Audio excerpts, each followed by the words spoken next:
Hello, and welcome back to my channel if you're new here. I'm Jules, and I'm designing a theme park based on urban legends in the United States. And more specifically, I'm working on a series that focuses on the graphic design part of designing a theme park, and that's through one area of the park. We're getting to the end of this series, so I highly suggest that if you haven't, please go watch the other parts of the series so that you can be all caught up and know what we're doing today. Okay, you back? Great. So now that you're here and that you're back and everybody's here, let's get into today's video, which is merchandise. Let's get to it.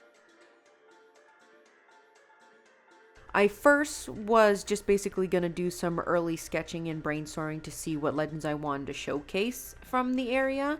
And then I'm going to do drawings for this video since I wanted to try something a little different than the mock-ups that I did for the stationery part.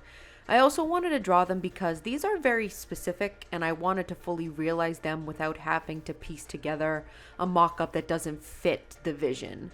I don't really plan on doing shirts or hats, not because I don't think they can't have interesting designs, but more so I wanted a unique silhouette for the merchandise, and doing those kinds of pieces are sometimes confined to the space that they were put on. So merch pieces that I wanted to work on is a type of head accessory that's not a regular hat, a popcorn bucket, backpack, house decor of some kind, a mug, and a smaller souvenir like pressed pennies. So we're already into kind of like coloring them, so let's keep going and I'll give you kind of my thoughts on why I picked these things and my process in doing so. And I had this idea to do the merchandise pieces in the style of Jess Feldman's art. It's really cute, and I think it would just be a way to organize and showcase each merchandise piece while also having them all together on one canvas. It's also stylistically out of my comfort zone, so I'm going to do these individually and then I'll put them together digitally at the end, and you'll see that in the final result.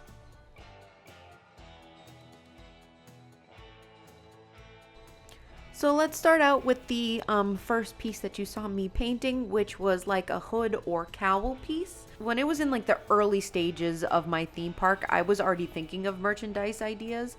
And one of the most iconic pieces of merchandise for theme parks is the Mickey ears.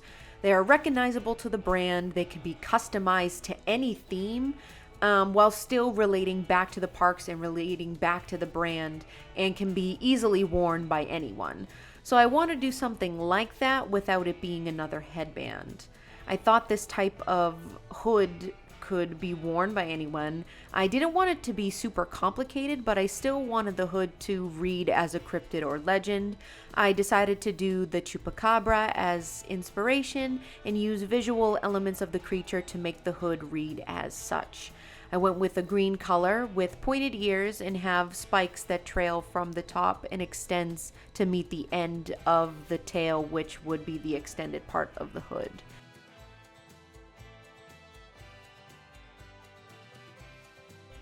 And moving on to the next piece, I wanted to do a backpack, and Loungefly is a huge name when it comes to nerdy merchandise and bags, and especially worn in Disney parks. They're small, but I think they're perfect because they carry all the things you need while also being stylish and on theme without also being like a really bulky bag. I actually did a type of backpack prior to as well, which I did a Mothman bag. And in the same style, I wanted to do the Fresno Nightcrawler. And I think the simplicity of this cryptid suits well for the backpack, but obviously more detailed cryptids you can also simplify. A little bit about me is that I love pressed pennies, and I try to collect them as much as I can when I visit new places or even places that I frequent if I wasn't able to get a penny or find a machine while I'm there. And I really wanted to have these incorporated in the park because I think it works well to have a machine in each part of the land because it's customizable with your visit. It's wherever you decide that you want to take the memento from. The two that I decided to work on focuses both on the cryptids of the area, but also have them in the style of carousel horses, as they would be in the Carousel of Legends from the hub.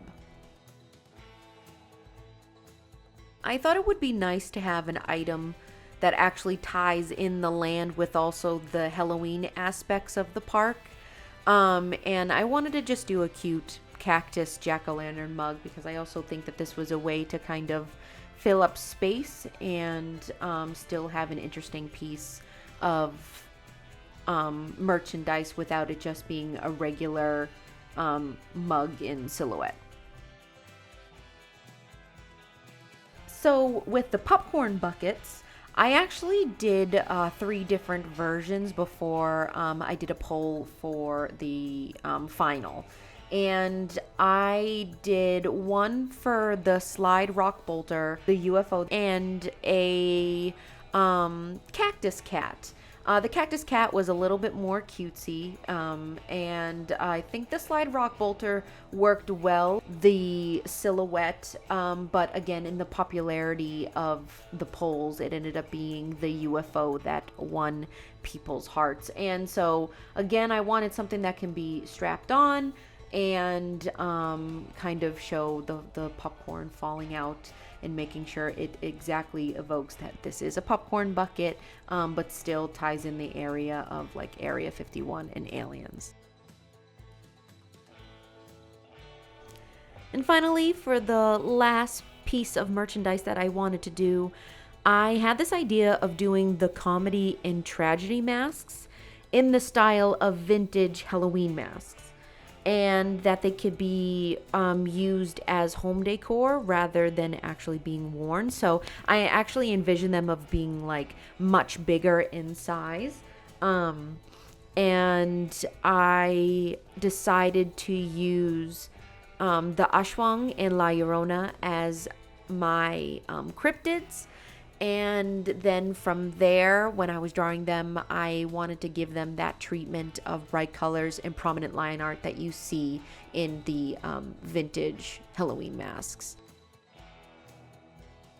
Now that you know what I'm thinking about, let's get into the reveal and my final thoughts.